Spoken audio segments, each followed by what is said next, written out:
তোমরা তো সবাই উপনয়নের ভিডিও দেখেই নিয়েছো, তো আজকে আমি তোমাদের সাথে শেয়ার করব উপনয়নে আমাদের কি খাওয়ানো হয়েছিল।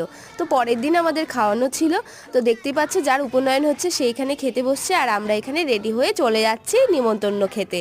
তো রেডি হয়ে গেছি, এবার চলে এসছে মেনু কার্ড, এই মেনু কার্ডটা দেখে নাও। তো প্রথমে চলে এসেছিলো ভাত ডাল চিপস, আর ডালটা ছিল মাছের মাথা দিয়ে মুগ ডাল। জাস্ট অসাধারণ হয়েছিল মুগ ডালটা খেতে, আমার তো মনে হচ্ছিল ভাত আর ডালই খাই। তারপরে চলে এসেছিলো এঁচোড় চিংড়ি, কারণ গরম পড়েই গেছে আর এখন তো মাস্ট চলবে এখন এঁচোড় চিংড়ি, বেশ ভালোই হয়েছিল খেতে।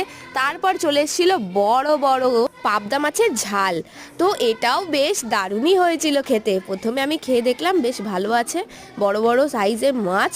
তার সাথে কিন্তু দই কাতলাও ছিল, সেটা আর স্কিপ করে গেছি, খেতে খেতে ভুলে গেছি। তারপরে আমরা চাটনি পাঁপড় মিষ্টি সন্দেশ খাচ্ছিলাম, আর সব বন্ধুরা ছিল এবং আত্মীয় স্বজন ছিল, পাড়ার লোক ছিল, সবার সাথে কথা বলছিলাম।